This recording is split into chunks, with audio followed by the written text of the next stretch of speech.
군사특별법이죠.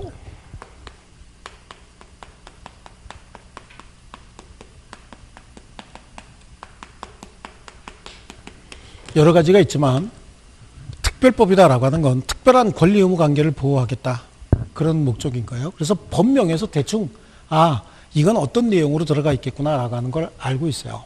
주택임대차 보호법이라고 하죠. 주택임대차 보호법이에요. 자, 여기 먼저 보면요, 법명에서 이 법의 목적이 뭐구나, 그리고 어떤 내용이겠구나라고 하는 게 다 나와 있다고 말씀을 드렸는데, 주택임대차는요, 먼저 주택의 임대차를 보호하겠다는 얘기예요. 제일 먼저 뭐에 관해서? 주택에 관해서. 주택에 뭘 보호한다고요? 임대차를 보호한다라고 하는 거죠. 임대차를 보호하는데, 그러면 주택의 임대차를 어떻게 보호할 거냐라고 하는 겁니다. 어떻게. 그러니까 항상 특별법은 어떤 목적의 법이냐, 그리고 뭘 어떻게 하겠다는 것이냐, 그러니까 특별한 어떤 조치를 취하기 위해서 만드는 거예요. 그럼 먼저 여기서 주택의 개념은, 그렇죠, 주택에는 주거용 건물 얘기하는 거죠. 주거용 건물의 임대차를 보호하겠다. 그러면 건물의 형태가 진짜 주거용 건물도 있고 혼용 건물도 있어요. 그러니까 혼용 건물은 주거용이 대부분이고 일부 상가 건물이 포함되어 있는 경우도 있고요. 아니면 상업용이고 일부 주거용이 포함되어 있는 경우도 있다라고 하는 거죠. 그러면 이거는 당연히 주택임대차 보호법이 적용이 되는 거예요. 그리고 혼용 건물도 대부분이 주거용이고 일부 상가 건물이 있다, 이거 포함됩니다. 근데 대부분이 상업용 건물이고 일부 주거용으로 쓰고 있다, 이거는 적용 대상이 아닌 거죠.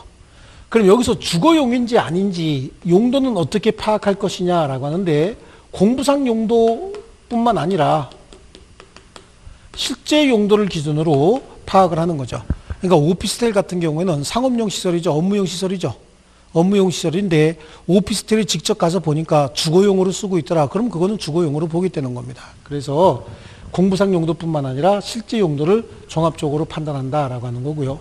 자, 임대차를 보호하겠다라고 하는 거죠. 그럼 임대차 관계에서 이해관계인은 세 사람 정도가 나올 수 있어요. 임대인이고요, 임차인이고 전차인이 있다라고 한다면, 그럼 누굴 보호하느냐? 주택임대차보호법에서 임대인은 보호할 필요가 없습니다. 그럼 누굴 보호해야 되느냐? 임차인 보호하겠다는 겁니다. 임차인. 전차인과 임차인이 있을 때 임차인이 보호가 되면 전차인은 간접적으로 보호가 되는 거예요. 그래서 임차인을 보호하는데, 이 임차인은 누가 될 수 있죠? 자연인이 될 수 있겠죠. 뿐만 아니라 법인도 임차인이 될 수 있는데, 자연인 당연히 보호가 되는 거고, 법인은 두 가지 정도로 나눠요. 그래서 토지주택공사라고 해서 토지주택공사가 보호되는 경우가 있습니다. 주공이라고 그냥 할까요? 토지주택공사. 그 다음에 중소기업인 법인이에요. 중소기업인 법인이 보호되는 경우가 있다라고 하는 거고요. 자, 요거는 책에서 이제 구체적으로 보겠습니다. 그럼 어떻게 보호할 것이냐, 이런 문제가 발생을 하잖아요. 어떻게 보호하겠습니까? 대항력이라고 하는 대항력 제도, 대항력권 제도하고 또 뭐가 있죠? 그 다음에 대항력을 갖춰서, 그 다음에 우선변제력, 대항력과 우선변제권이라고 하는 제도가 있어요.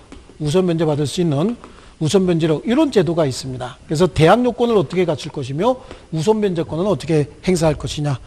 그래서 보증금을 우선변제받는 자 제도하고 소액보증금의 최우선변제 제도가 있습니다.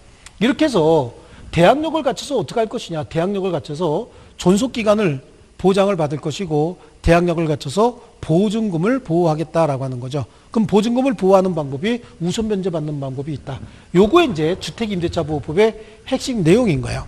그래서 책으로 가면요, 이 법은 주거용 건물의 임대차에 관하여 민법에 관한 특례를 규정함으로써 주거생활 안정 보장에 그 목적이 있다.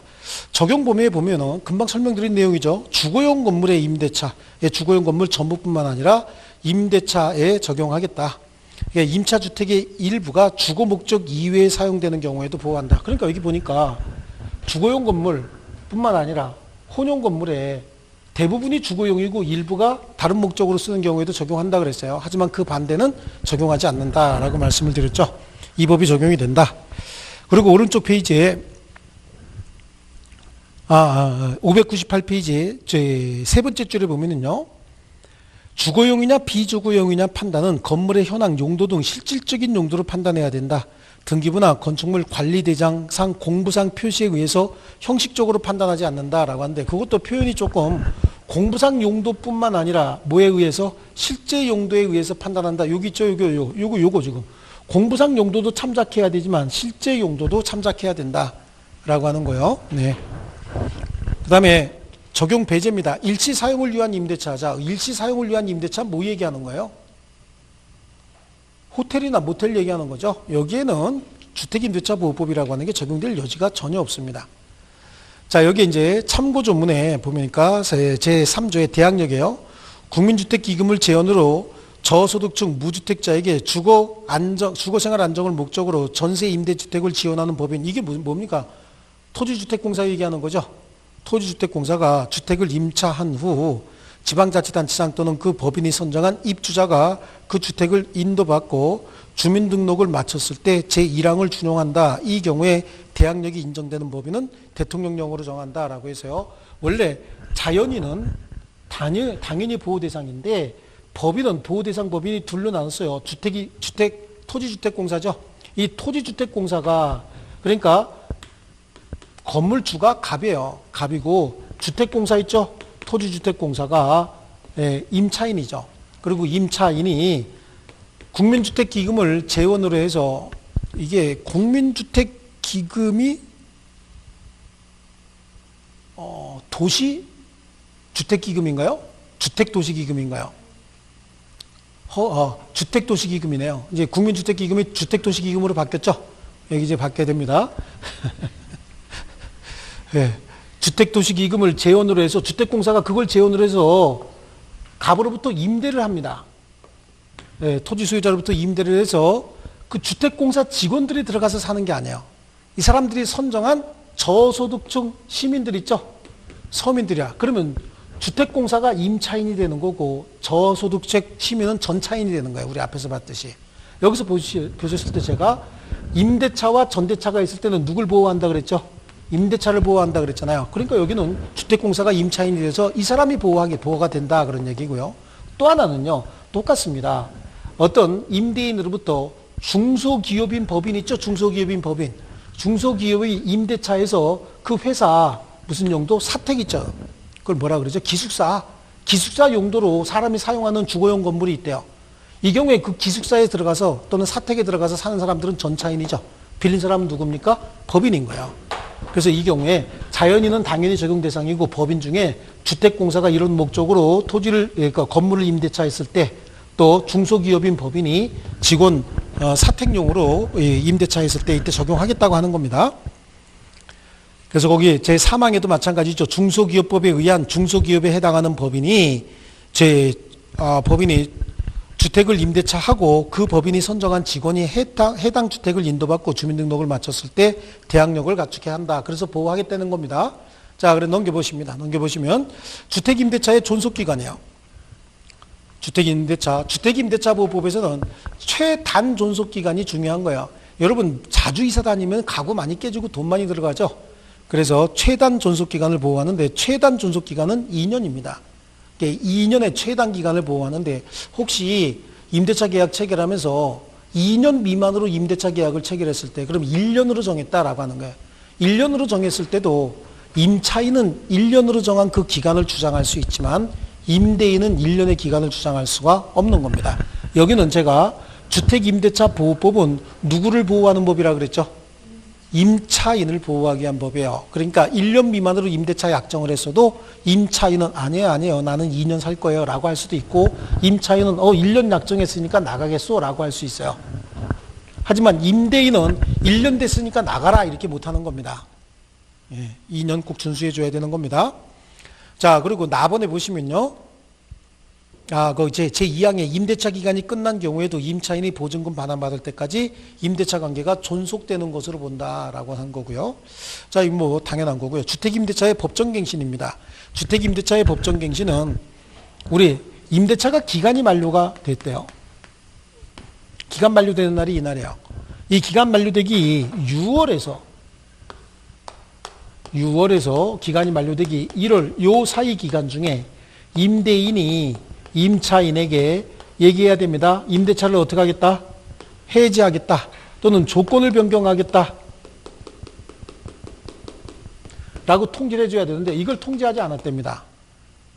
예, 임대인이 이런 통지하지 않았대요. 또한 임차인도 마찬가지입니다. 임대차가 끝나기 1월 2일 전에 임차인을도 임대인에게 똑같은 통지를 해야 되는데 얘도 똑같은 통지를 하지 않았대요. 얘도 통지하지 않았고. 그럼 기간 만료된과 동시에 전 임대차와 동일한 조건이죠. 동일한 조건이고 기간은 몇 년이죠? 2년의 임대차로 갱신된 것으로 본다라고 하는 게 이게 법정갱신이에요. 이게 통지 의무가 임대인은 6월에서 1월 사이에 통지 의무가 있지만 임차인은 끝나기 1월 전이면 아무 때나 통지하면 되는 겁니다. 그런 통지하지 않았을 때요. 그래서 임대인이 임대차 끝나기 6월에서 1월 사이 기간에 임차인에게 갱신거절 또는 조건을, 갱신거절이라 그래야지. 예, 그렇죠. 해지라고 하는 게 아니라 갱신거절이 해지거든요, 사실은요. 그래서 갱신을 거절하겠다. 또는 조건을 변경하지 아니하면 갱신하지 아니하겠다. 그게 조건을 변경하겠다 그런 뜻이잖아요.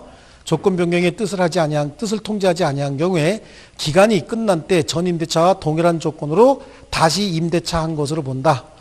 임차인이 임대차 끝나기 1월 전까지 통지하지 아니한 경우에도 또한 같고 이때 그 존속 기간은 몇 년입니까?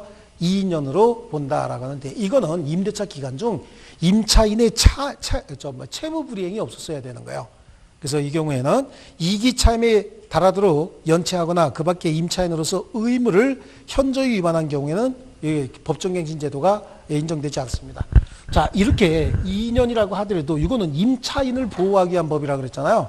이때 임차인은 여기에 2년 기간 중에 언제든지 임대인에게 임대차를 해지하겠다라고 해지 통지를 할 수 있어요. 해지 통지가 되고 임차인에게 도달하고 몇 개월이 지나면 3개월이 지나면 임대차는 종료가 되는 겁니다. 그래서 묵시의 갱신의 요건을 설명을 드렸고요. 존속기간은 2년이라고 얘기했죠. 2년이라고 얘기했고 그 두 번째 줄에 보니까 이 경우 임차인은 언제든지 임대인에게 해지 통지할 수 있고 임대인이 통지받은 날로부터 몇 개월이 지나면 3개월이 지나면 임차권은 소멸하게 된다라고 하는 거고요. 그 다음에 거기 제3조 부분 대항력입니다. 임대차는 등기가 없는 경우에도 임차인이 주택의 인도와 주민등록을 마친 때, 자, 대항력 갖추는 방법이 있다고 그랬잖아요. 이거요. 어떻게 보호할 것이냐라고 하는 겁니다. 대항력을 갖춰서. 그럼 대항력을 갖추기 위해서는 대항 요건을 먼저 갖춰야 됩니다. 대항 요건은 목적물 주택을 인도받고 주민등록을 마쳐야 된다라고 하는 거예요. 여기 주민등록은 뭐 한 때냐면 전입신고를 한 때예요. 그래서 주민등록 마치고 목적물 인도받으면 그 2길 다음날 뭐가 되는 거죠? 0시부터 뭐가 생긴다? 대항력이 생긴다. 그러니까 대항력하고 대항요건은 다른 거예요. 대항요건은 목적물 인도 및 주민등록 전입신고를 얘기하는 거고 신고를 마치게 되면 2길 0시부터 주택임대차에서 제3자에게 임대차의 효력을 주장할 수 있는 대항력이 생기는 겁니다. 이렇게 대항력을 갖춘 임차인 요거는 제3자에게도 주택의 임대차를 주장할 수 있는 거고 임대차 존속 중에 임대 목적물의 소유자가 바뀐 경우에도 새로운 소유자에게도 임대차 유효를 주장할 수 있고 보증금 완전히 돌려받을 때까지 임대차의 계속을 주장할 수도 있는 거예요. 그래서 임대차는 등기가 없는 경우에도 임차인이 주택 인도와 주민등록을 마친 때 다음 날로부터 다음날 0시에요. 제3자에 대해서 효력이 있고 이때 전입신고를 한 때 주민등록이 된 것으로 본다. 전입신고라고 얘기를 했습니다. 자, 그 다음에 밑에 국민주택기금을 재원으로 하여라고 했는데 이거는 도시주택기금 얘기하는 거죠. 주택도시기금이에요. 주택도시기금. 하우징 어반 펀드니까 주택도시기금이죠. 그 다음에 중소기업 조금 아까 한 겁니다. 한 거고요.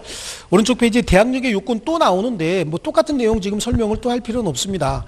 주택의 임차권은 등기가 없는 경우에도 인도받고 주민등록 마칠 때 2길부터 제3자에게 그 효력이 있다. 주택의 인도는 어떤 방식으로 해야 되느냐라고 하는데요. 자, 판례는 주택의 인도 같습니다. 주택의 임차인이 임차주택을 직접 점유하여 거주하지 않고 간접 점유해서 자신의 주민등록을 이전하지 아니한 경우라도 임대인의 승낙받아 임차주택을 전대하고 전차인이 주택을 인도받아 자신의 주민등록을 마치게 되면 그때부터 임차인은 제3자에 대하여 대항력을 취득한다. 자, 여기서도 잠깐 보실게요. 반드시 임대차만 있는 것이 아니라 임대차와 전대차가 있는 경우에도 임대차는 보호된다고 얘기를 했죠. 전대차가 있는, 전대차잖아, 전대차. 전대차가 있는 경우에도 임차권은 보호가 된다라고 하는 거고, 주민등록은 전입신고를 얘기하는 겁니다. 전입신고. 자, 그 다음에 넘겨보시고요. 전입신고를 어떻게 할 것이냐라고 하는데, 다음 페이지 주민등록은 전입신고한 때 주민등록이 된 것으로 본다. 그래서 반드시 임차인 본인의 주민등록일 필요는 없습니다. 동거가족의 누구의 주민등록이라도 가능하다라고 하는 거고요.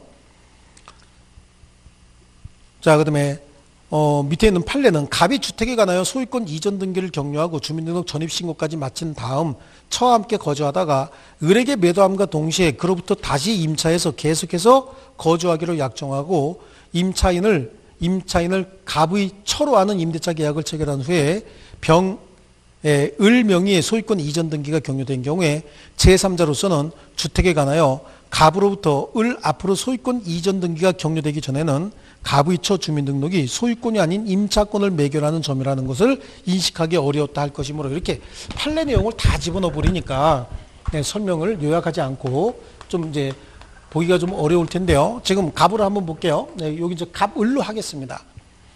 갑이 목적물을 소유하고 있던 소유자입니다. 그리고 얘는 주민등록도 갖추고 있었던 거예요. 근데 이 주민등록이라고 하는 건 현재 소유자가 목적물을 점유하고 있습니다라고 하는 걸 공시하는 기능을 하는 거죠. 이제 주민등록 갖추고 있었어요. 그런데 갑이 을에게 목적물을 매도합니다. 목적물을 매도하고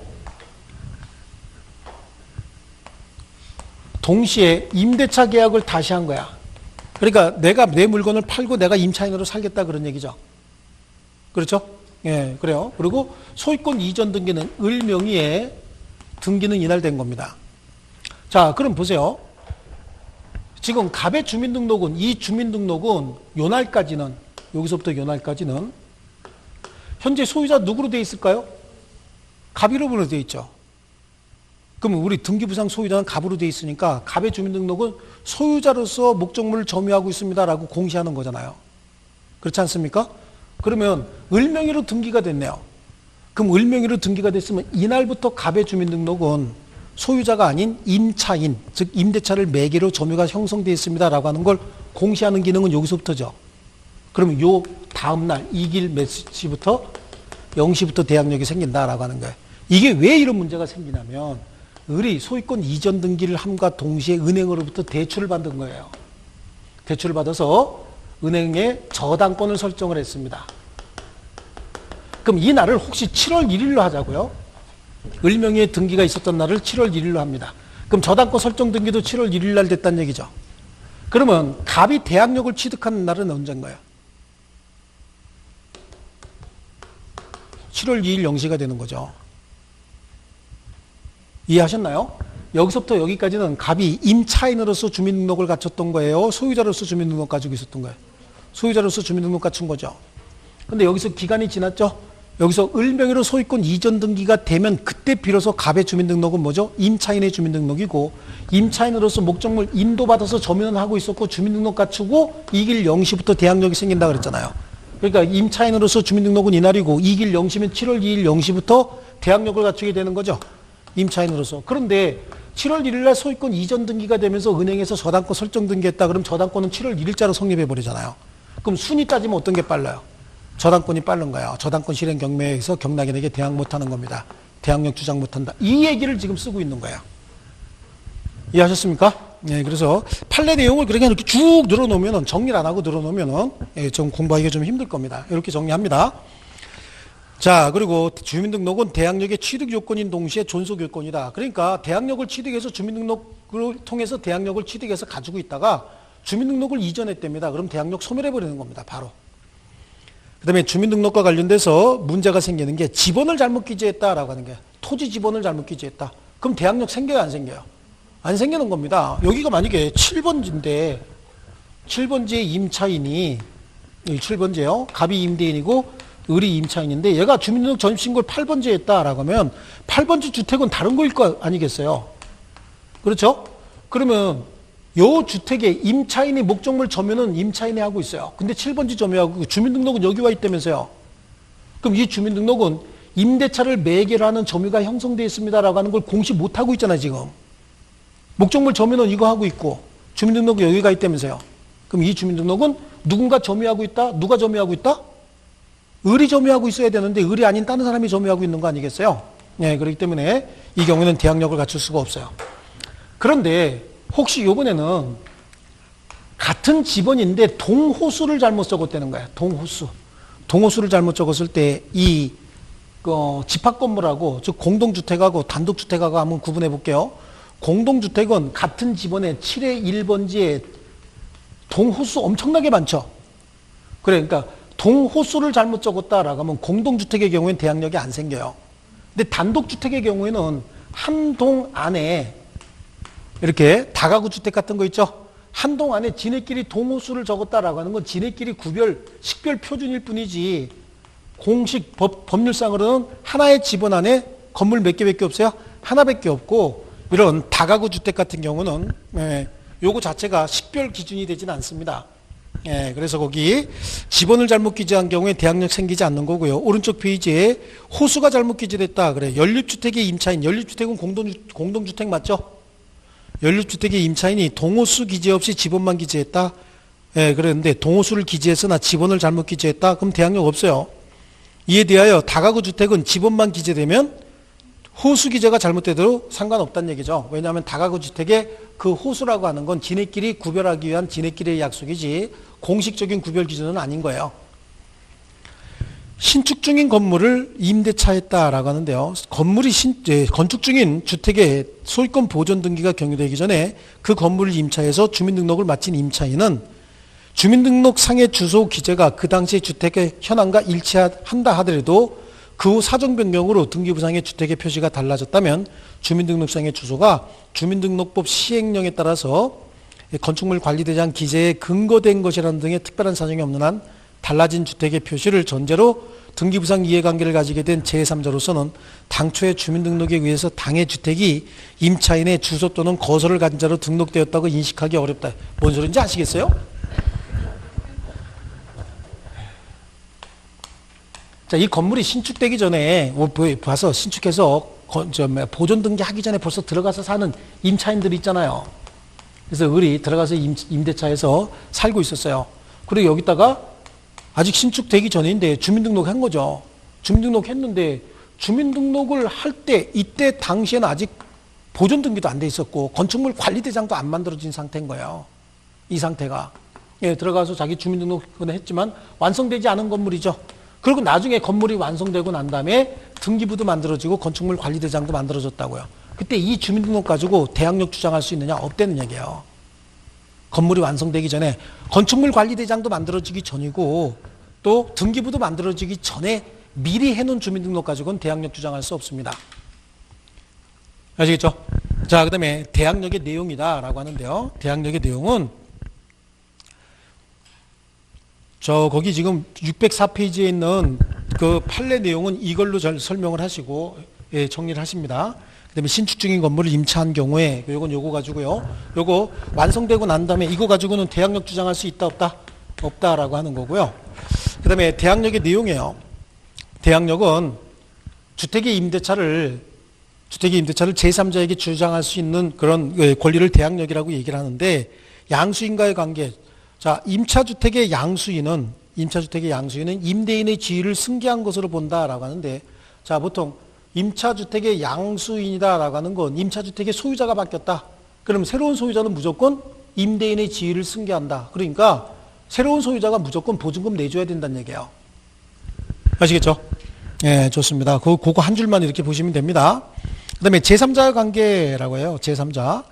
제3자 관계에서 저당권자, 압류채권자 등과 같은 제3자 관계에서는 대항력 선호에 따라서 그 효력 여부가 결정이 된다. 자, 우선 보호받느냐 못 받느냐라고 하는 건 대항력을 갖추기 전에 저당권이 있었으면 저당권 실행 경매에 의해서 나 보증금 먼저 받을래 이렇게 못 하는 거죠.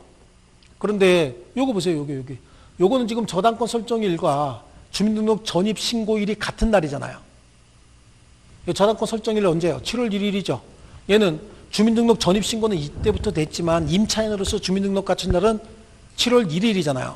근데 대항력은 2길 0시부터 생기죠. 그럼 결국은 어떤 게 빠른 거야? 저당권이 빠른 거예요. 그러니까 이때는 뭐 압류가 먼저 있었다든지 저당권이 먼저 있었다라고 하면 대항력으로 자기 권리 주장할 수 없어요. 근데 대항력이 더 빠르다라고 하면 그 대항력으로 자기 권리 주장할 수 있습니다. 자, 그 다음에 임차권의 대항력을 갖춘 후 임차물의 저당권 설정 등기가 격려되고, 그럼 대항력이 먼저 생겼다 그런 얘기죠. 그 후에 보증금이 증액된 경우에 증액된 부분은 저당권자에게 대항할 수 없다. 이건 당연한 거죠. 최초의 대항력을 갖추고 우선 변제력을 갖출 때는 1억 원이에요. 그 다음에 저당권이 설정이 됐고 증액돼서 5천만 원이 증액이 됐다. 그럼 합해서 얼마죠? 1억 5천이 되는 거죠. 그럼 먼저 1억 원의 대항력은 인정합니다. 근데 저당권은 두 번째 순위죠. 그 다음에 5천만 원이다라는 건 3순위이기 때문에 경매가 실행이 되면 이거 먼저 받고 저당권자가 받고 남는 게 있으면 5천만 원 더 받는 거지, 한꺼번에 1억 5천을 다 받을 수는 없다는 얘기예요. 이해하셨습니까? 자, 그 다음에 3번에 대항력을 갖춘 임차인이 전세권 등기도 같이 하고 있는 경우, 그래요. 전세권 등기가 선순위 저당권 실행으로 말소가 되더라도, 자, 대항력과 전세권 등기다라고 하는 것, 대항력은 주택임대차보호법상 제도죠. 전세권은 우리 민법상 제도잖아요. 그럼 대항력을 갖춘 임차인이 전세권 등기도 갖추고 있다. 그럼 그 사람은 권리 몇 개 가지고 있다? 2개 가지고 있다. 주임법상 대항력과 전세권 각각 별개의 권리를 2개 가지고 있다. 이렇게 인식하시면 돼요.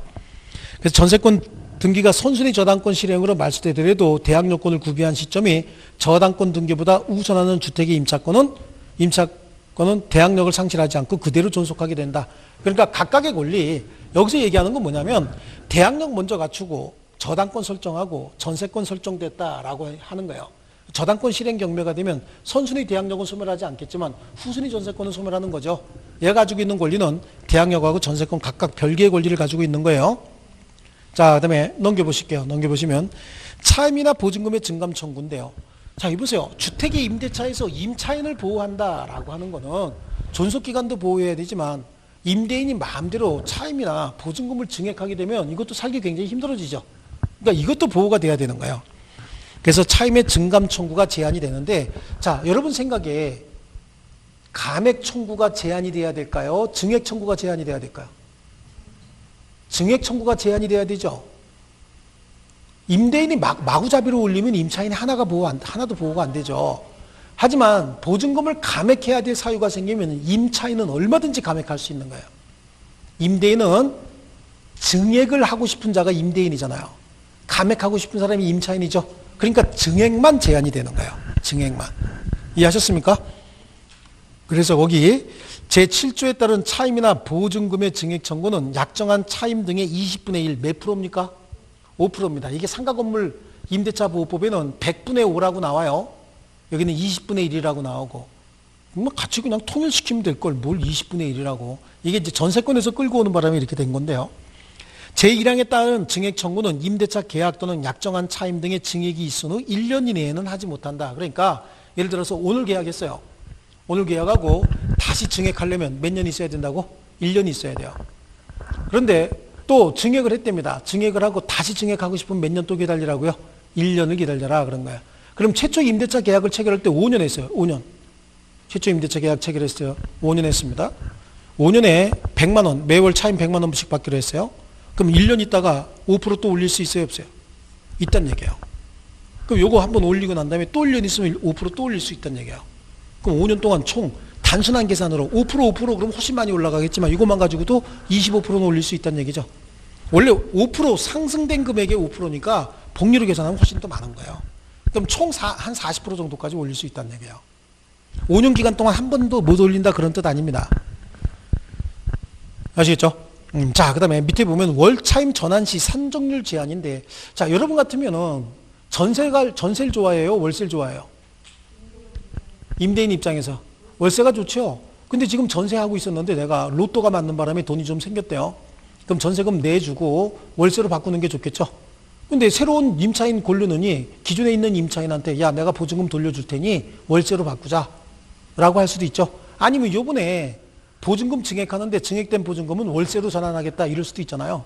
이때 전환할 때도 그 산정률을 너무 많이 올리면 안 된다 그런 얘기예요. 예, 그래서 자, 보증금 전부 또는 일부를 월 단위 차임으로 전환할 때는 다음에 전환되는 금액은 다음에 각 호 중 나중 비율을 곱한 월차임의 범위를 초과할 수 없다. 그러니까 둘 중에 낮은 걸 기준으로 한다는 얘기예요.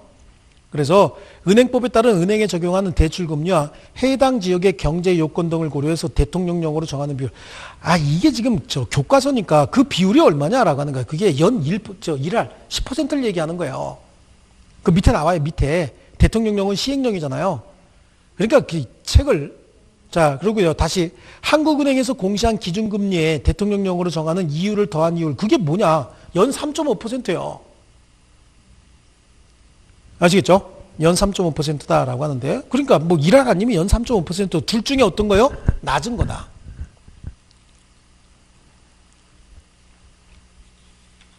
자, 그다음에요. 보증금의 회수입니다. 보증금의 우선 변제예요. 자, 우리 대학력을 갖춘 자들이 대학력을 갖춘 자들이 확정일자까지 받게 되면은 그 확정일자에 의해서 보증금의 우선 변제권이 생겨버려요. 그래서 보증금을 쉽게 회수할 수 있도록 해주는 제도인데요. 그런데 혹시 선순위 저당권이 있는 경우에 후순위로 보증금을 회수하고자 하는 자는 또 그 보증금이 소액 보증금일 때는 또 최우선 변제 받는 제도도 있어요. 그래서 보증금의 우선 변제인데 제 3조의 2에 임차인의 임차주택에 대해서 보증금 반환 청구 소송의 확정 판결이나 기타 그 밖에 이에 준하는 집행권한에 따라서 경매를 신청하는 경우에 경매 개시 요건에 관한 민사집행법 규정에도 불구하고 반대 의무의 이행이나 이행 제공을 그 집행 개시 요건으로 하지 않는다라고 하는데, 자, 그 이야기는 뭐냐면 우리 민사집행법에서 만약에 내가 받을 돈이 있대요. 내가 받을 돈이 있고 그 대신 담보로 잡고 있는 게 있어요. 경매를 제공할 때는 내가 반대급부를 제공하고 그 다음에 경매를 해야 되는 거야. 돈을 받을 거니까 내가 담보로 갖고 있는 물건 내줘야 되는데, 임차인은요, 그렇다고 한다면 만약에 민사집행법이 그대로 적용이 된다면 임차인은 목적물 반환 제공하고 경매 신청해야 되거든요. 임차주택에서 나와서 경매 신청해야 되는데, 우리 주택임대차보호 보면 임차인은 해당 주택에 살면서도 경매 실행할 수 있다는 거야. 반대 의무를 이행 제공하지 않아도 된다, 그런 뜻이 뭐냐면 해당 주택에 살면서도 경매 실행할 수 있다. 아시겠죠? 예, 그게 그 얘기입니다. 자, 그 다음에 3조 1항 또는 2항 또 3항의 대항요건과 임대차 계약 증서상에 확정일자를 갖춘 임차인은 다른 말로 그냥 확정일자 갖춘 임차인은 민사집행법에 따른 경매 또는 공매의 환가대금에서 후순위 권리자 기타 채권자보다 보증금을 우선 변제받을 권리가 있다라고 하는 거야. 경매 실행이 될 때 확정일자만 갖추고 있으면 보증금의 우선 변제권이 인정이 된다. 근데 우선 변제권은 선순위 저당권자에는 대항할 수 없어요. 후순위 저당권자보다는 먼저 받겠지만 선순위 저당권자에는 대항할 수 없고요. 그 다음에 임차인은 임차주택을 인도하지 않냐면 보증금을 받을 수 없다. 그러니까 보증금 받을 때는 주택 돌려주는 게 당연한 거죠. 서로 간에 무슨 관계? 동시행 관계예요. 또 이 경우에 우선 변제 순위와 보증금에 관해서 이의가 있는 이해관계에는 경매법원이나 체납처분청에 이의 제기할 수 있다. 그거 아무런 의미 없는 거고요. 그 다음에 5항도 아무런 의미가 없습니다. 그 다음에 5항, 6항, 7항 다 필요 없는 내용입니다. 지금 설명드린 내용만 보시고 나머지는 시험에 나올 내용이 아닙니다. 자, 그 다음에 다음 페이지 보면 3조의 5 나오죠. 3조의 5. 임차인은 임차주택에 대하여 민사집행법에 따른 경매가 행해진 경우에는 그 임차주택의 경락에 따라서 임차권은 소멸하는 겁니다. 경매가 실행이 되면 임차권은 그냥 소멸하게 된다. 다만 보증금이 모두 변제되지 아니한 대항력 있는 임차권은 그러하지 아니하다. 그러니까 대항력을 갖춘 임차인은요, 비록 후순위다, 대항력을 갖췄다라고 하는 거예요. 대항력을 갖추고 있다. 대항력을 갖춘 임차인은 비록 후순위라 할지라도 보증금을 모두 다 돌려받지 못한 경우에는 그 보증금 돌려받을 때까지 임대차 계속을 주장할 수 있어요. 그러니까 아마 임대차 계속을 보증금 다 받을 때까지 임대차 계속을 주장하는 거야. 그러니까 여러분 아마 공인중개사법에 인수되는 권리 중에서 대항력 갖춘 임차인이 있을 거예요. 막 공인중개사법의 경매 과정에서 배울 겁니다. 자, 그 요건 1번, 2번 같은 거, 그다음에 오른쪽 페이지에 보면요, 보증금 전액을 배당받지 못한 임차인의 후행 경매 절차에서 지위다라고 하는 거 있죠. 조금 아까 얘기했잖아요. 보증금 모두 반환받지 못한 임차인은 그 보증금 모두 돌려받을 때까지 임대차의 계속을 주장할 수 있다고 얘기를 했죠. 그래서 주택임대차보호법상 대항력과 우선 변제권 두 가지 권리를 겸유하고 있는 임차인이 먼저 우선 변제권을 선택해서 임차주택에 대해서 진행되고 있는 경매 절차에서 보증금 전액을 배당 요구했으나 그 순위에 따른 배당이 실시될 경우에 보증금 전액을 배당받지 못했던 경우에 보증금 중 경매 절차에서 배당받을 수 있었던 금액을 공제한 잔액, 그러니까 못 받은 금액 얘기하는 거죠. 잔액에 관하여 경락인에게 대항하여 이를 반환받을 때까지 임대차 관계 존속을 주장할 수 있다. 금방 설명드린 내용이죠. 그거 다 받을 때까지 주장할 수 있고. 그 다음에 양쪽 가로 4번에 임차인의 지위를 승계한 금융기관은 임차인의 우선 변제권을 행사할 수 있다. 다만 우선 변제권 행사하기 위해서는 임대차 계약을 해지할 수는 없다. 자, 이건 뭐냐면 우리 전세자금 있죠. 은행에서 전세자금 대출 받죠. 그럼 계약서 갖다 주고 대출 받잖아요. 그래요. 이때 혹시 경매 절차가 진행이 될 때 임차인이 직접 자기가 전세금에 대해서 배당 요구할 수도 있지만 이걸 누구에게 금융기관에게 위임해 버릴 수도 있어요. 그러면 그 금융기관에서 전세자금 빌려준 거 아니냐고 임차인에게. 그 금융기관이 임차인 대신해서 배당 절차에서 배당 요구할 수도 있다. 그런 얘기예요. 아시겠죠? 그런데 금융기관에서 임차인 대신해서 배당 요구에 들어간다라고 해서 금융기관이 임대차 계약을 해지할 수는 없다는 얘기죠. 배당 요구에 대해서만 대리를 할 수 있다 그런 거고요. 자, 그 다음에 넘겨보십니다. 넘겨보시고 2번에 임차인의 강제 경매와 임차주택의 명도 여부인데 임차인이 임차주택에 대하여 보증금 반환 청구 소송, 기타 확정 판결 이에 준하는 채무 명의에 의한 경매를 신청하는 경우에 민사소송법 규정에도 불구하고 반대 의무 또는 의무 이행 또는 이행 제공을 집행 개시 요건으로 하지 않는다. 이 말을 제가 조금 아까 뭐라 그랬죠? 해당 주택에 살면서도 경매할 수 있다 이렇게 얘기를 했죠. 원래 민사집행법에 따라서 경매를 하려면 주택을 반환 제공하고 내가 해당 주택을 돌려줘야 보증금 받을 수 있는 거 아니겠어요? 그러니까 반환 제공하고 경매를 실행해야 되는데 여기 우리 주택임대차보호법은 임차인을 특별히 보호하기 위해서 해당 주택 반환 제공하지 않고도 경매 실행할 수 있는 제도를 만들어 놓은 거예요. 아시겠죠? 자, 그거 보시고 오른쪽에 가면 소액보증금의 보유예요. 그래서 임차인은 보증금 중 일정액, 그러니까 보증금 전액을 지금까지 받다고 한다면 이제 보증금 중 일정액이라고 해서 소액보증금 얘기하는 거죠. 이런 일정액은 다른 담보물권자, 여기서 다른 담보물권자는 선순위, 후순위 다 포함합니다. 선순위 담보물권자보다도 우선 변제받는다. 그래서 이걸 최우선 변제 대상이다 이렇게 얘기를 해요. 그래서 다른 담보물권자보다 우선해서 변제권을 변제할 권리가 있다. 이 경우 임차인은 주택에 대한 경매 신청 등기 전에 뭐만 갖추고 있으면 된다? 대항력만 갖추면 된다. 확정일자는 필요 없어요. 거기서 3조 1항의 요건이 뭐죠? 대항력을 얘기하는 거예요. 자, 그 다음에 나머지 2항, 3항은 큰 의미 없고요. 밑에 이제 그러면 소액보증금은 지역에 따라서 소액보증금의 범위가 조금씩 다른데 그 범위는 시행령 시에 11조에 보면은 서울의 경우는 어떻게 되어 있죠? 1억 1천이 1천만 원이죠?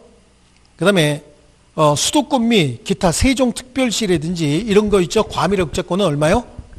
1억 원 있죠. 1천만 원밖에 차이 안 나죠? 그 다음에 광역시와 그 밖의 지역 있죠? 광역시, 그 밖의 지역은 얼마? 6천, 5천. 그러니까 보니까 자, 거기 잠깐 들고 암기해 볼게요. 한 번에 그냥 암기되는 거야. 서울과 경기권, 과밀억제권 1억과 1억 1천만 원과 1억, 1천만 원 차이 났죠? 그렇죠? 광역시와 기타 지역도 5천과 6천, 1천만 원 차이 났죠? 6천, 5천. 그러니까 11156이죠. 11156. 그렇죠? 11156이에요. 예, 자, 이렇게 해서 암기하시면 되는 거야. 그러면 이게 이제 소액보증금이고, 그럼 소액보증금 1억 1천만 원 다 받느냐? 아니에요. 경매 절차에서 1억 1천만 원을 다 받는 게 아니라 여기에 3분의 1 정도만 우선 변제 받는 거예요. 그럼 1억 1천만 원의 3분의 1은 얼마예요? 예? 1억 1천만 원의 3분의 1이면 3,633만 3,333 뭐 이렇게 나가죠? 그 계산하기 곤란하니까 반올림 해갖고 얼마? 3,700이 되는 거예요. 서울 같으면. 그러면 저기 볼게요. 수도권, 과밀억제권은 어떻게 될까? 1억 원에 3분의 1이니까 3,300이겠죠? 3,333 그러니까 얼마 되는 거지? 3,400이 되는 거고요. 그 다음에 광역시 등은 어떻게 됐어요? 광역시, 수도권을 제외한 광역시 등 이건 얼마죠? 3분의 1이니까 2천만 원이겠죠? 그 다음에 그 밖의 지역은 5천만 원에 3분의 1이니까 얼마요? 한 1,800 될 것 같습니다. 1,700 될 것 같습니다. 그죠? 1,700. 다음 페이지 넘겨보면 그게 나와요. 그래서 굳이 숫자를 암기할 게 아니라, 자, 고기 잠깐 드시고요. 11165였죠? 11165. 그죠? 11165에 얼마냐라고 하면은 그냥 3분의 1 곱해서 그냥 반올림 해버리면 되는 거예요. 즉 끝자리는 그냥 4, 4, 5, 6 해버리면 반올림 해버립니다. 그렇게 계산하면 되는 거죠.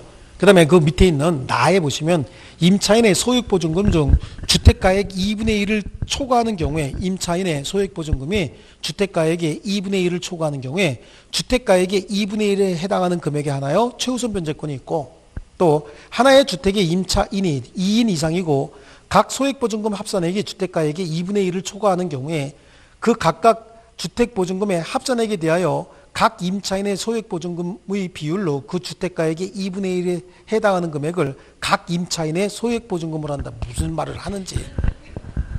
그러니까 이게 지금 이렇게 법조문 만든 애도 이거 지금 지도 헷갈릴 텐데요. 자, 이거 한번 볼게요. 여기 임차인이 4명이에요. 임차인이 4명인데 다 임대차 보증금 5천 이라고 할게요.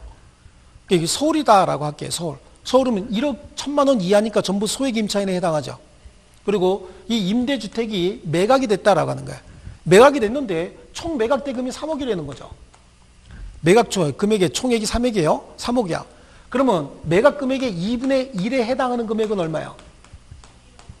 1억 5천이죠. 1억 5천 가지고 일정액 비율로 나눠 가져야 되는 거야, 얘네들이. 그럼 얼마씩 나눠주면 되는 거야? 1억 5천이니까. 그건 좀 그러네. 이거 3억 2천으로 할게, 그러면. 3억 2천이었다. 3.2억이었다. 그러면 2분의 1이면 1억 6천이겠네? 1억 6천 맞죠? 그러면 얼마씩 나눠줘야 된다고 얘네들한테? 4천씩 나눠주는 거예요. 4천. 이렇게 나눠줄 수 있겠죠? 4천씩 나눠주는데 최대 금액이 얼마니까? 각각 받을 수 있는 최대 금액이 1억 1천만 원인 경우에 3분의 1. 그치, 3,700이었잖아. 3,700까지. 그러니까 4천씩 다 안 주고 얼마씩 주면 되는 거죠? 3,700씩 좀 받아가면 되는 거예요. 얘네들은 3,700씩 이렇게 받아가요. 아시겠죠? 자, 이렇게 받아가면 좋은데 이제 문제는 이거 매각 대금이 얼마밖에 안 나온 거야? 2억밖에 안 나온 거예요. 2억. 매각 대금이 2억밖에 안 나왔으면 그러면 배당해야 되는 금액은 얼마라는 얘기죠? 1억이란 얘기죠. 1억인데 그럼 얘네들 얼마씩 주면 되는 거야? 2,500만 원씩 주면 되는 거죠? 2,500. 그럼 얘네들 만족할 만큼 못 받았지? 1,200만 원 더 받을 수 있었는데 배당 금액이 얼마 안 돼서 좀 이런 거잖아요. 요만큼씩 받아가면 되는 거예요. 이렇게. 그런데 요 중에서 혹시 가정 공동생활하는 사람이 있다는 거지. 그러니까 얘네들이 방 트고 살았대. 오빠 동생 그러면서. 그죠? 방 트고 살았대. 그럼 얘네들은 뭐죠? 하나의 가구로 보는 거야. 하나의 가구로 보면 얘네들은 얼마 배당받아요? 지금 이 금액을 이렇게 한번 해볼까? 요걸 6천씩 할까? 6천씩? 6천 이렇게 해볼게요. 이것도 서울이라고 한다면 1억 1천만 원 이하죠? 배당 금액 똑같아요. 2,500만씩 배당 받는데 혹시 얘네들이 가정 공동생활을 했대, 얘네 둘이. 그러면 방 트고 살았다 그런 얘기죠? 그럼 얘네들의 보증금은 어떻게 한다고요? 합산해버린다고. 그럼 1억 2천이 되죠? 그럼 소액 임차인이 아니야? 아닌 거야. 그럼 얘네들한테 가야 될 돈은 여기로 갈 수 있죠? 그럼 얼마씩? 1,200만 원씩 더 가는 거지. 3,700까지 받을 수 있으니까. 요 얘기하고 있는 거예요. 다시 한번 볼게요. 임차인의 소액보증금이 주택가액의 2분의 1을 초과하는 경우에 주택가액의 2분의 1에 해당하는 금액에 하나요 최우선 변제권이 있다. 하나의 주택에 임차인이 2사람 이상이고 각 소액보증금의 합산액이 주택가액의 2분의 1을 초과할 때 3,700씩 하게 되면 2분의 1 가액을 초과하는 거잖아요. 초과할 때는 그 각 주택보증금 합산액에 대하여 각 임차인의 보증금, 소액보증금의 비율로 주택가액의 2분의 1에 해당하는 금액을 각 임차인의 소액보증금으로 본다. 이렇게 말이 어려운데 그러니까 결국은 얘네들 지금 만약에 금액이 다르면 배당 금액도 달라지겠죠. 얘가 더 많다. 1억 원이었다. 그러면 얘보다 더 많이 배당을 받겠죠. 그러니까 6천만 원씩 하면 그냥 계산하기가 편한 거야. 그런데 하나의 주택에 임차인이 2사람 이상이고 이들이 그 주택에서 가정공동생활하는 경우에는 뭘로 보겠다는 거죠? 하나의 임차인으로 보겠다. 그럼 다시 한번 계산해 볼게요. 이게 배당하는 거야. 이게 목적물이 임차인이 4명이었다. 4명. 4명이었는데 목적물이 2억에 낙찰이 됐다는 거예요. 얘네들 서울이고 다 소액 임차인에 해당해요. 그렇죠? 소액 임차인에 해당하니까 1억 원 범위 내에서 얘네들 전부 3,700씩 받을 돈이 있잖아요. 3,700 다 합치면 1억 원은 넘죠. 그럼 1억 원 범위 내에서만 우선 변제 받아가. 그래 금액이 똑같으니까 2,500씩 받으면 되는 거잖아요. 그렇죠? 2,500씩 이렇게 나눠가지면 되는 거죠. 근데 얘네들이 가정 공동생활을 했다 그러면 하나의 임차인으로 본다고 얘기했죠. 그래요. 우리 하나의 임차인으로 보면 얘는 소액 임차인이 아니니까 우선 변제 대상이 아니네. 그럼 이 금액은 이제 어디로 가는 거야? 여기에다가 1,200만 원씩 더 갈 수 있는 거죠. 그럼 얘네들이 가정 공동생활을 했는지 안 했는지는 누가 잡아내는 거야? 얘들이 잡아냈지. 얘들이 더 받아야 되니까 1,200씩 더 받으려고. 이해하셨습니까? 자, 됐고요. 넘겨보실게요. 자, 임차권 등기명령 제도가 나와요. 임차권 등기명령. 자, 임대차가 끝난 후 보증금을 반환받지 아니한 경우에 임대차가 끝났는데 임차인이 보증금을 못 돌려받고 있다는 거야. 그리고 임차인은 빨리 이사 가야 돼요. 이사 가야 되는데 혹시 점유를 포기하거나 주민등록을 다른 데로 옮겨버리면 대항력 우선변제권이 다 소멸해버리죠. 그러니까 그때는 임차주택 소재지를 관할하는 지방법원 또는 지원 등의 임차권 등기명령을 신청할 수 있고요. 또 임차권 등기명령 신청을 기각하는 항고할 수 있다. 이런 것들은 좀 빼주면 좋은데, 그죠? 그 다음에 5항에 임차인은 임차권 등기명령 집행에 따른 임차권 등기를 하게 되면 3조 1항 또는 2항, 3항에 따른 대항력과 우선변제권을 그대로 취득하게 된다. 자, 기존에 있던 대항력과 우선변제권이 있는 임차인이 임차권 등기명령을 하게 되면 기존에 있던 대항력 우선변제권 그대로 끌고 오는 거예요. 이해하셨나요? 그런데 혹시 기존에 대항력 우선변제권이 없는 자가 임차권 등기명령에 의한 임차권 등기를 신청하죠? 그러면 그 시점에서 대항력 우선변제권이 생겨버려요. 그 시점에서. 기존에 있었으면 기존에 있던 대항력 우선변제권이 그대로 끌려 들어오는 거고, 없었던 사람이 임차권 등기명령을 신청하면 새로운 뭐가 생기죠? 대항력 우선변제권이 생기는 거예요. 자, 그리고요, 이렇게 임차권 등기명령 집행에 의해서 임차권 등기가 끝나면 그러면 이제 임차인 다른 데로 이사가도 되는 거죠. 그렇죠? 그럼 그 빈 방에 새로운 임차인이 들어올 거 아니겠어요? 그럼 새로운 임차인은요, 임차권 등기명령이 격려되고 난 다음에 들어온 사람이잖아요? 그 사람은 비록 소액 임차인이라도 이거 우선변제를 못 받아요. 그 사람은 못 받는 사람이에요. 그러니까 임차권 등기명령에 의해서 임차권 등기가 되면 이거는 전 세계 만방에 이 임대인은 보증금 안 돌려주는 사람이라고 공시가 된 거예요. 그리고 그 방 비어져 있다고 거기에 새로운 임차인 들어왔다? 그 사람은 이거 보증금 우선 변제 못 받으니까 아무도 거기에 안 들어오려고 할 거라고요. 아시겠죠? 자, 그리고요, 8번에 보시면요, 임차인은 제8항에 제1항에 따른 임차권 등기명령 신청과 그에 따른 임차권 등기 관련해서 소요된 비용을 임대인에게 청구할 수 있다라고 하는데, 자, 이거예요. 임차권 등기 명령에 의해서 임차권 등기가 되죠. 임차권 등기가 되면은 임대인이 돈을 가지고 옵니다. 야, 너 왜 임차권 등기했니? 그러면서 보증금 돌려주죠. 보증금 돌려줄 때는 임대차 목적물만 반환하고 보증금 받으면 돼요. 그럼 임차권 등기는 언제 하느냐? 임차권 등기는 언제 말소하느냐야. 그럼 돈 받을 때 말소해 줄까요? 보증금 돌려받을 때? 아닌 거예요. 임차권 등기 말소는요, 보증금 돌려받을 때가 아니라 임차권 등기에 소요된 비용을 모두 다 돌려받고 최후에 해주면 되는 거예요. 아시겠죠? 그래서 임차권 등기 명령에 의한 임차권 등기가 격려된 주택에 보증금 반환과 목적물 반환은 동시행 관계일지 모르겠지만 임차권 등기 명령에 의한 임차권 등기 말소와 보증금 반환은 서로 동시행 관계가 아니에요. 이해하셨습니까? 자, 그 다음에요.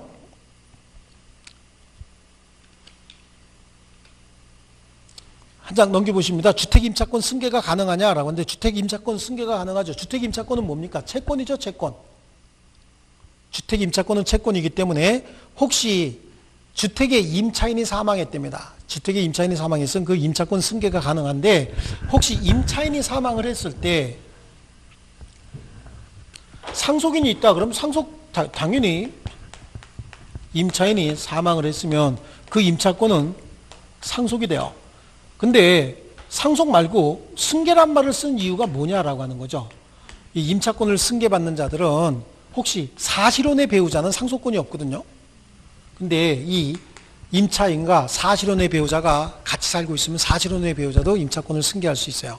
근데 문제는 이제 상속인과 사실혼의 배우자가 같이 살고 있었다. 그러면 상속인이 우선해서 임차권을 승계하는 겁니다. 또 하나는요, 사실혼의 배우자는 임차주택에 살고 있었고 바깥에 상속인이 있었대. 그럼 상속인은 가정공동생활을 하지 않았다 그런 얘기죠. 여기 상속인과 사실혼의 배우자가 가정공동생활을 했으면 상속인이 임차권을 승계하는 거예요. 근데 사실혼의 배우자는 임차인하고 같이 살았고 상속인은 다른 곳에 살고 있었대요. 그럼 얘는 공동으로 임차권을 승계하는 겁니다. 그런데 상속인 없이 사실혼의 배우자만이 임차인하고 같이 살고 있었다. 상속인이 없었다는 얘기입니다. 그땐 사실혼의 배우자도 임차권을 승계하게 되는 거예요.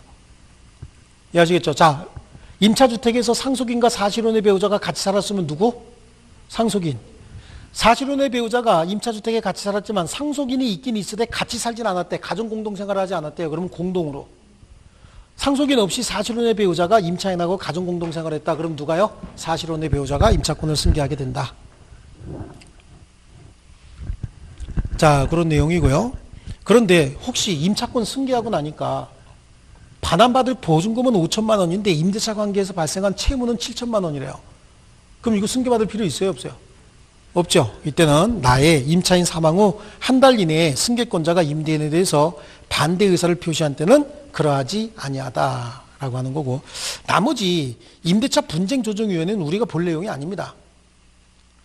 자, 몇 장 넘겨보시면 상가건물 임대차보호법이 나오죠. 상가건물 임대차보호법도 대항력 우선변제권 다 같은 내용이에요. 이 주택임대차보호법을 먼저 만들었고, 주택임대차보호법과 상가건물 임대차보호법은 숫자 몇 개 바꾸고 용어 몇 개 바꾼 거예요. 그래서 상가건물 임대차보호법이다 이렇게 얘기를 합니다. 그러면 보호 대상이 뭐냐? 주택이 아니고 뭘까요? 상가건물이겠죠. 그럼 요거 바꾸면 되는 거예요. 상업용 건물. 그 다음에 뭐죠? 업무용 건물이죠. 상업용 건물, 업무용 건물이 임대차에 적용하는 겁니다. 아시겠죠? 자, 요거 하고요. 임대차에서도 누굴 보호한다? 임차인을 보호하겠다라고 하는 겁니다. 어떻게 해요? 대항력과 우선변제권을 통해서. 그러면 임차인은 어떤 사람일까? 자연인뿐만 아니라 임차인은 자연인, 법인 다 포함해야 되겠죠. 주택에 있어서는 법인은 주거생활 안 하잖아요. 그러니까 법인은 제한적으로 토지주택공사나 아니면 중소기업인 법인만 보호를 했어요. 그것도 전차인이 주민등록 갖췄을 때. 근데 상가건물이나 업무용 건물 같은 경우는 자연인뿐만 아니라 법인도 다 이런 거 할 수 있죠. 자, 그런데 상가건물 임대차보호법은 모든 상가건물이 다 적용되는 건 아니에요. 그래서 모든 상가건물이 다 적용되는 경우도 있고 일부 적용되지 않는 부분도 있습니다. 그래서 기본적으로 전면적으로 다 적용되는 건 아니다라고 하는 거예요.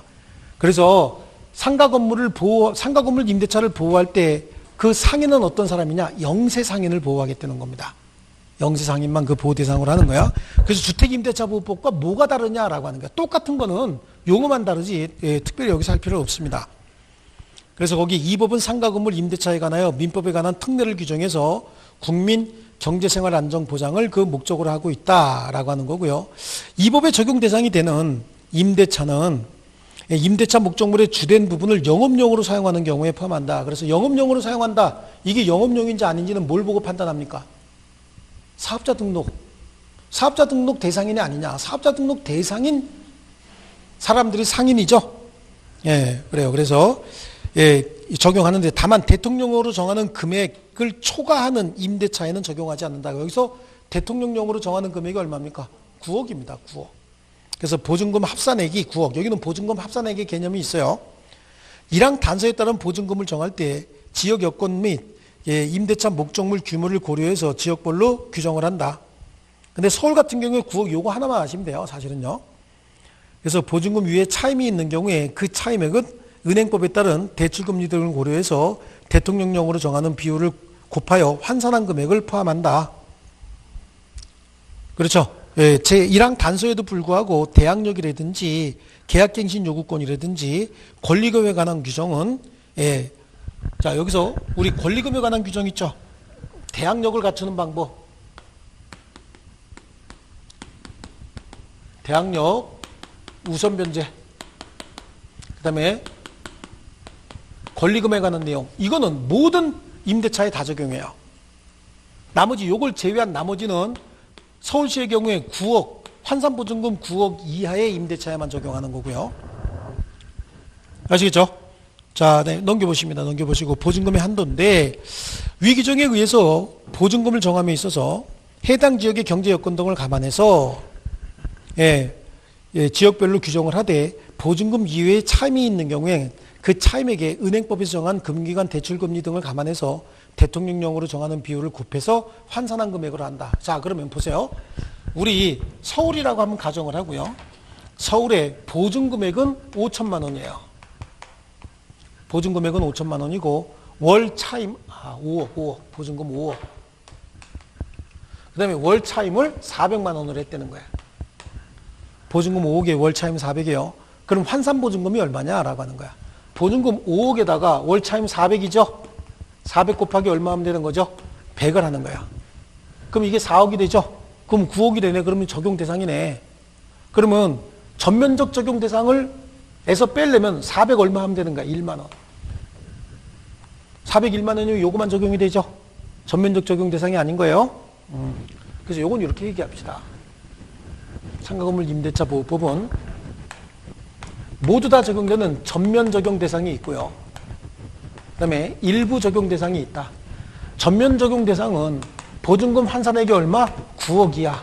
일부 적용 대상은 9억을 초과하는 경우에요. 그럼 일부라고 하는 건 뭐냐? 대항력 갖추는 방법. 그 다음에 우선 변제권. 그 다음에 계약 갱신 요구권. 요 세 가지만 적용되는 경우가 있다. 자, 그 다음에 대항력의 취득 요건인데 우리 주택임대차보호법은 대항력 전입신고하고 목적물 인도받으면 된다 그랬죠. 근데 여기는 어떻게 하냐면 목적물 인도받고 사업자 등록 신청하면 되는 거야. 그럼 확정일자는 어떻게 받느냐? 관할 세무서에서 계약서에 확정일자인을 받으면 우선변제권도 생기는 겁니다. 자, 등록 사항 열람 제공 이건 필요 없습니다. 넘기시고요. 보증금의 환수 우선변제권입니다. 우선변제권 조금 아까 어떻게 한다 그랬죠? 대항력권 갖추고 세무조장으로부터 확정일자 받으면 된다고 얘기했고요. 보증금 중 일정액의 보호다라고 해서 여기도 우리 주택임대차의 경우에는 소액보증금이 있었죠. 주택임대차 소액보증금 서울 얼마였어요? 1억 1천이었죠. 과밀억제권 1억 원이었죠. 그 다음에 6호 나오면 되는 거죠. 여기는 서울만 그냥 알아두세요. 서울만. 서울 얼마요? 소액보증금의 범위가 6,500이에요. 이거는 보호하겠다는 게 아닌 거야. 서울의 소액보증금은 예를 들어서 6,500이면 보증금 2천에 월세 50만 원. 보증금 2천에 월세 50만 원이야. 이런 거 서울에 거의 없어요. 상가 건물이 이런 거 없다고. 예. 이거 곱하기 얼마 하면 되는 거야? 100 하면 얼마 되죠? 이거 5천 되죠? 그럼 얼마죠? 7천이 되잖아요. 그러니까 이거는 보호 대상도 아닌 거야. 그러니까 서울만 그냥 알아두시면 돼요. 예, 이 경우에 6,500에 얼마 곱하면 되는 거죠? 3분의 1 정도. 그럼 6,500에 3분의 1이면 2,100 얼마 되죠? 그러니까 합해서 얼마 된다? 2,200만 원 범위 내에서 최우선적으로 변제받는다 그런 거고요. 경매가 실행이 되면 임차권 소멸한다라고 하는 거고 임차권 등기 명령도 주택임대차하고 완전히 똑같아요. 상가건물 임대차, 주택임대차 똑같습니다. 넘겨보시고 존속기간입니다. 자, 주택의 존속기간은 최단기간 몇 년이었습니까? 2년이었죠. 상가건물 최단기간 얼마죠? 1년이에요. 나머지 1년 미만으로 정한 경우에도 임차인은 1년 미만으로 정한 기간을 주장할 수 있지만 임대인은 주장할 수 없다라고 하는 거고요. 중요한 거 이거 계약갱신 요구권입니다. 계약갱신 요구권. 계약갱신 요구. 자, 임대인은 임차인이 기간 만료 전 6월에서 1월 사이에 행하는 계약갱신 요구에 대해서 정당한 사유 없이 이를 거절할 수 없다. 다만 계약갱신해 줄 때는 상당한 정도의 보증금 증액, 차임 등을 증액을 요구할 수는 있어요. 그래서 증감을 청구할 수는 있다라고 하는 거고. 그러나 임차인의 계약갱신 요구에 대해서 임대인이 그 갱신 요구를 거절할 수 있는 경우가 있어요. 거절할 수 있는 경우. 거기는 1357 동그라미 쳐놓으세요. 1357. 1357 앞에다가 삼보파철 이렇게 하나 써놓을게요. 삼보파철. 1357 앞에다 삼보파철 하나 써놓으세요. 자, 뭐냐면 임차인의 계약갱신 요구를 임대인이 거절할 수 있는 사유가 임차인이 3기 차임에 해당하는 금액에 이르도록 차임을 연체한 사실이 있다. 3기 차임 연체예요. 3이죠. 3. 그 다음에 제3항에 가면 3호에 가면 서로 합의하에 뭐 했대? 보상을 제공했다. 합의 보상 줄쳐놓습니다. 합의 보상.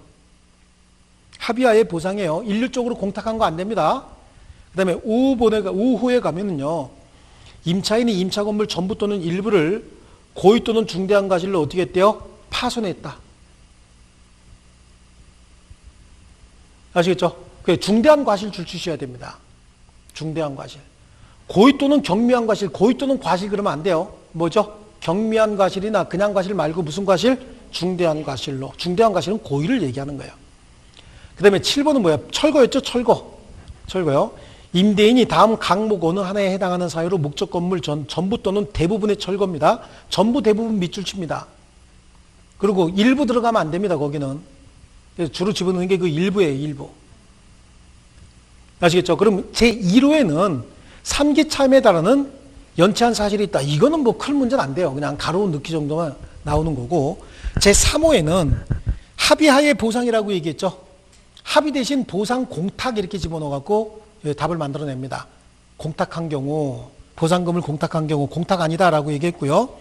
그 다음에 5호에는 중대한 과실 대신 경과실 또는 그냥 과실 이렇게 나옵니다. 과실, 경과실 나오면 틀리는 거죠. 그 다음에 제7호는 전부 또는 대부분 대신 전부 또는 일부로 바꿔놓는단 말이에요.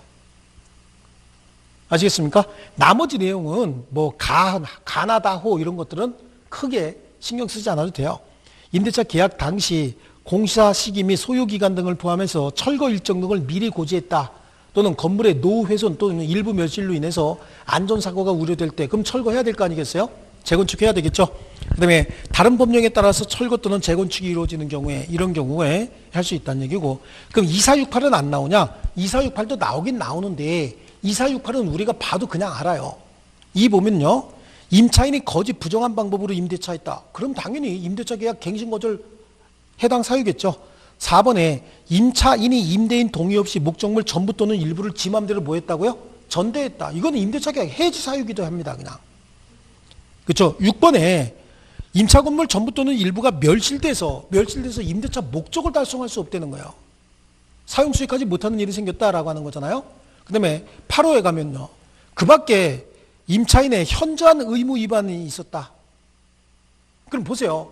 2468은 나와도 못 골라낼 게 없죠. 그러니까 1357 뭐 암기했죠? 삼부파철 암기했죠? 예, 요거 해서 요걸 가지고 살 붙여 놓는 건 여러분이 붙여 넣으셔야 됩니다. 그 다음에 라에 보면 임차인의 계약갱신 요구권은 최초 임대차 기간을 포함한 전체 임대차 기간이 몇 년을 초과하지 않는 범위 내에서 10년, 그 10년도 동그라미 쳐넣어야 됩니다. 이거 5년으로 바뀌어 나옵니다. 개정되기 전에 5년이었기 때문에 5년으로 잘 바뀌어 나옵니다. 아시겠죠? 갱신되는 임대차는 전 임대차와 동일한 조건으로 다시 갱신된 것으로 본다라고 하는 거고요. 그 다음에 법정갱신은 임대인이 임대차 기간 끝나기 6월에서 1월 사이에 갱신 거절 또는 조건 변경에 통지를 하지 아니한 때 동일한 조건 기간은 몇 년? 1년의 임대차. 이거 주택 임대차에도 그대로 있었죠. 1년만 있어요. 1년. 그리고 임차인이 해지 통과하게 되면 몇 개월이 있으면 소멸한다? 3개월이 있으면 소멸한다. 이거 주택 임대차에도 있었죠. 차임의 증감 청구도 똑같습니다. 내용 똑같은데 비율만 조금 달라요. 여기서 차임의 증감 청구할 때 오른쪽 페이지로 갑니다. 뭐라고 돼 있어? 100분의 5라고 돼 있죠. 주택 임대차는 얼마였어? 20분의 1. 20분의 1이나 100분의 5나 똑같죠. 예, 똑같은 내용이고요. 1년 이내에는 다시 증액할 수 없다잖아요. 그 다음에 보증금 전부 또는 일부를 월 단위 차임으로 전환할 때라고 했잖아요. 그러면 주택임대차는 뭐였어요? 1할 또는 3.5%였잖아요. 여기는 그거보다 조금 높겠죠? 그럼 1할보다 조금 높으면 얼마일까? 1할 2푼. 그죠? 3.5%보다 조금 높으면, 3.5배보다 조금 높으면 제가 4.5겠죠? 4.5. 되셨습니까? 예. 자, 다시.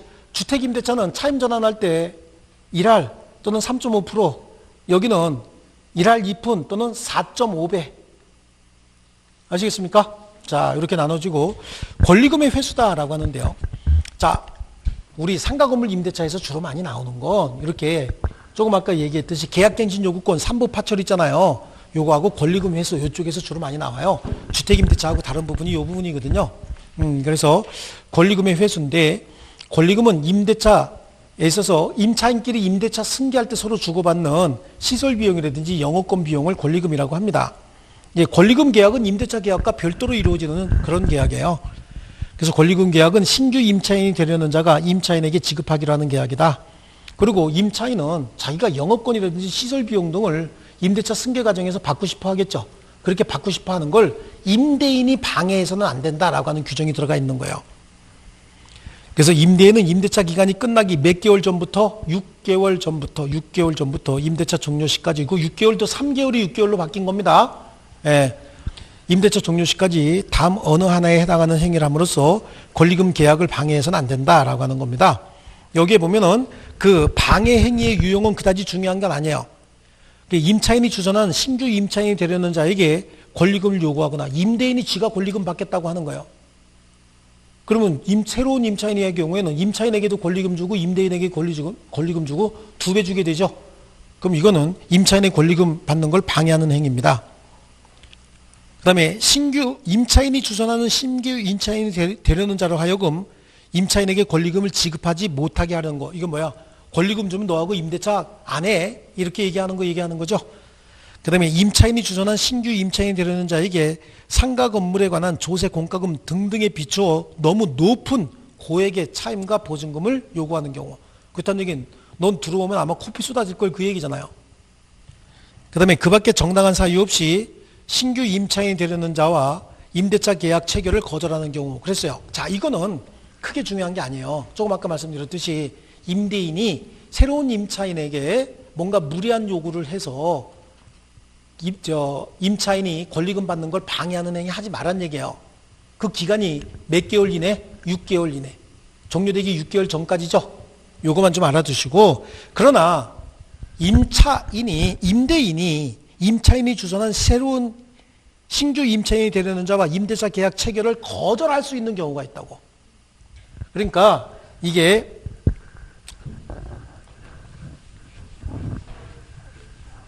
여기 잠깐 보면 임대인이고 임차인이잖아요.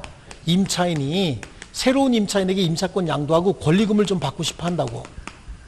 권리금을 받고 싶어 하는데 얘가 임대차가 승계가 되려면 임대인이 동의해서 얘하고 새로운 임대차 계약을 체결해야 되잖아요. 그래야 임대차가 승계가 되고 권리금을 받겠죠. 이거를 거절할 수 있는 경우가 있다고요. 거절할 수 있는 경우. 어떤 경우냐라고 하는 거예요. 거절할 수 있는 경우. 자, 요거는 시험에 아주 단골로 나오는 겁니다. 그래서 거절할 수 있는 경우는 이렇게 합니다. 18반 알지? 18반 알지? 뭐라고요? 알지요? 무슨 욕하는 것 같죠? 네, 그래요. 여기 보니까 18이 뭐냐면 거기에 3호에 나와 있어요. 임대차 목적물인 상가 건물을 1년 6개월 이상 영리 목적으로 사용하지 않고 있었다는 거야. 3호에 찾았나요? 1년 6개월이 18개월이죠. 18개월 동안 영업활동하지 않고 있었다고. 1년 6개월 동안. 그러다 갑자기 얘한테 야, 권리금 받고 영업권 받고 이렇게 해서 너 나한테 가져와 라고 얘기를 하고 있는 거예요. 저 권리금 내놔. 그렇다고 한다면 이거 사기일 가능성이 있죠. 여태까지 1년 6개월 동안 임차인이 영업활동 안 하다가 갑자기 권리금 받고 넘기겠다는 거예요. 이거는 새로운 임대인이 새로운 임차인에게 너하고 임대차 계약 체결 안 해. 그러니까 임차권 승계하지 마라고 요구할 수 있다 그런 거고요. 반이라고 하는 건 거기에 2호에 있어요. 2호. 임차인이 주선한 신규 임차인이 되려는 자가 임대인으로서 의무를 뭐할 염려가 있대? 위반할 염려가 있거나 임대차를 유지하기 어려운 사유가 있을 때 그래요. 위반이지 위반. 그러니까 얘가 임대차 계약을 위반할 염려가 있다라고 하면 또 얘하고 임대차 계약 체결을 거절할 수 있다 그런 거고요. R은 뭐야 이거? R 그지 얘기하는 거야. R 그지. R 그지는 1호에 있어요. 1호에 임차인이 주선한 신규 임차인이 되려는 자가 보증금 또는 차임을 지급할 뭐가 없대요? 자력이 없다. 얘가 R 그지죠? 예, R 그지예요. 그 다음에 지는 뭐야? 지는 갑이 임차인을 하나 주선을 해서 얘한테 이미 권리금을 받았어. 근데 권리금 1억 받았는데 얘가 권리금 1억 5천 준다고 하니까 임대차 계약 체결하고 권리금 받은 거 이거 파기하고 얘하고 다시 권리금 계약 체결하겠다. 얘가 배신행위 할 때 그때도 임대인은 새로운 임차인하고 계약갱신 요구를 거절할 수 있다라고 얘기를 하는 거예요. 아시겠죠? 자, 이제 머릿속에 한 번씩 넣는 겁니다. 이런 거는. 18반 알지 할 때 18은 뭐였죠? 1년 6개월 동안 영업하지 않다가 갑자기 팔아먹고 권리금 받고 있는 거 얘기하는 거죠. 반은요, 새로운 임차인이 의무를 위반하거나 이런 염려가 있다. 그 다음에 R은 얘가 R그지라 차임 보증금을 지급하지 못할 염려가 있다. G는 이미 지급받아 놓고 다시 배신행위하고 있다, 그런 얘기죠. 이런 개념 가지고 정리하시면 되는 거예요. 아시겠죠? 18번 알제 갖고 해결합니다. 그 다음에 임대인의 권리금 회수 방해 시 임차인은 손해배상 청구해야 되지 않겠습니까? 그렇겠죠? 임대인이 만약에 이런 사유 18번 알지가 아닌데도 권리금 회수를 방해했대요. 그럼 임차인이 손해배상을 청구해야 됩니다. 그래서 임대인이 임차인 권리금 회수를 방해했을 때는 임차인은 손해배상을 청구할 수 있다. 그 손해배상액은 신규 임차인이 임차인에게 지급하기로 한 권리금과 임대차 종료 시 발생한 남아있는 권리금 중 작은 금액, 낮은 금액으로 한다. 그리고 이러한 손해배상 청구는 임대차 종료된 날 줄칩니다. 3년은 잘 안 틀려요. 임대차 종료된 날로부터 몇 년 내에? 3년 내에. 그러니까 임대차 끝나고 권리금 내놓으라고 소송하는 거지 임대차 중에 소송할 수는 없는 거거든요. 자, 그런 정도 보고 3번은 그냥 참고적으로 읽어보시면 되겠습니다. 자, 쉬었다가 우리 집합건물 소유 및 관리에 관한 법률, 가등기 담보등에 관한 법률, 그다음에 부동산 실권리자 등기의 실권리자 명의 등기에 관한 법률 이거 하겠습니다. 조금 쉬겠습니다.